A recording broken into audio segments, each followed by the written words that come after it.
साईं मौलाना साहब जिन हिकिड़ो नुक़्तो नज़र पेश कयो आहे, चए थो मसलन हाणे हींअर कई इस्लाम हीअं थो चए, इस्लाम जे इन चवण खां पोइ जेके चूंडजी अॻियां आया हुआ त कहिड़ो आहे?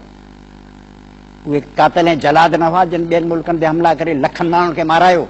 इस्लाम इस्लाम जे नारनि जे गूंज में उहो माण्हू कोन आहे जिन माण्हुनि जो जीअण हराम करे छॾियो। हे ख़लीफ़ा केरु हुआ, हे अब्बासी केरु हुआ, हे यज़ीद केरु हुआ, हे सुल्तान केरु हुआ, हे मलूक केरु हुआ, हे गुंडा जेके दुनिया जे वेठा ॾाढियूं रखा मुल्क जा मालिक ते वेठा हुआ, उन्हनि खे मुलनि जी ताईद हासिल न हुई। हिंदुस्तान में जेको अज़ाब थियो इन में केरु हुआ? फ़क़ति ईअं चई छॾ इस्लाम हीअं थो चए, इस्लाम हीअं थो, इस्लाम हीअं थो। इस्लाम जे चवण खां पोइ जेको नतीजो निकितो, सॼी दुनिया जे मथां हिननि माण्हुनि बदमाशियूं कयूं, जुल्म कयूं, बर्बरियत कयूं, पहचानतूं कयूं, सभिनी इल्ज़ाम इस्लाम जी। तंहिं करे साईं खे इस्लाम जे पारां ॻाल्हाइण जो एतिरो ई हक़ आहे जेतिरो मूंखे आहे, कंहिंखे बि आहे। को माण्हू इस्लाम जो वारिस थी वियो छा?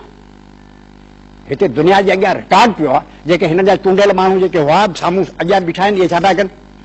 चूंडियल वॾा आलिम जेके सदर हुआ, जेके लीडर हुआ, उन्हनि छा कयो? अमेरिका जे पुठियां कोन हलिया, लखे माण्हू कोन मारायूं, रत जूं नदियूं कोन वहायूं, पाकिस्तान खे तबाह कोन कयूं, मुस्लमानी दुनिया खे तबाह कोन करे छॾियूं। हिननि जो ई कमु आहे जिन मुस्लमानी दुनिया खे तबाह करे कमज़ोर करियो। हिननि तंग नज़र अनपढ़ियल जाहिल माण्हू जेके इस्लाम जे पारां सॼो ॾींहुं वेठा ॻाल्हाइनि, तिन मुल्क खे तबाह ऐं बर्बाद कयो आहे। ऐं हुन ते इल्ज़ाम थो रखां, हिननि माण्हुनि असांजे मुल्क खे, हिननि तो बादशाहनि हाकिमनि बदमाशनि जेके चयो थो इस्लाम जा अलमबरदार ख़लीफ़तुल मुस्लिमीन अमीरुल मोमिनीन फलाणा हुआ, इन्हनि मुल्क खे तबाह कयो।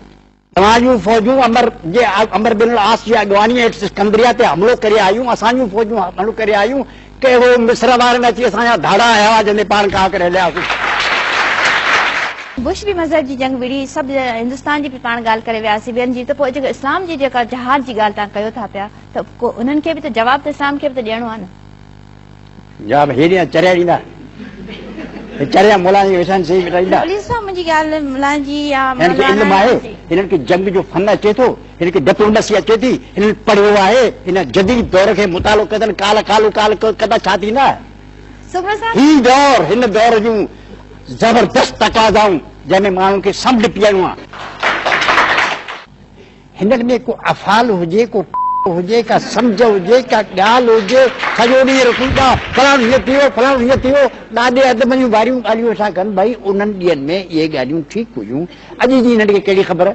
मसलन अकुल बि इहो हो न, बुश सां ऐं रीगन सां गॾिजी विया, हुन जो अमी ग़ाज़ी आहियो, हे चऊं सां ग़ाज़ी आहियूं, ग़ाज़ी थी सॼे मुल्क जी भीग करे अफ़गानिस्तान। ही जेके रत जा दरिया पिया वहनि, से हिननि जा त कम आहिनि, ॿियो कंहिंजा कम आहिनि? हे जेके उलमाए कलाम अज़ीम पढ़ियल फलाणा अब हुनखे जंहिं कम जी ख़बर न आहे, छो त मुदे ख़ारिज ॻाल्हियूं, साॻी रट जदीद दौर में त हिननि जो वास्तो कोन्हे।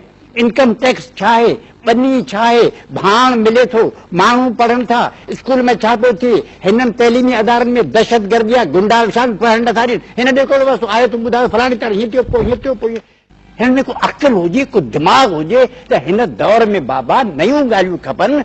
छाकाणि जेके हुकमान त हिकिड़े पासे मुला तुंहिंजा अफ़ाल इहे चरिया, यानी कंहिं कम जी ॿेड़ी ॿोड़ाणी हुजे त मुलनि जे हवाले कमु करियो, त जेका ठहियल ॻाल्हि हूंदी हे उन खे फिटाए तकड़ियूं ॿुधाए, हदीसूं आयतूं ॿुधाए, कब लाइ छॾंदा।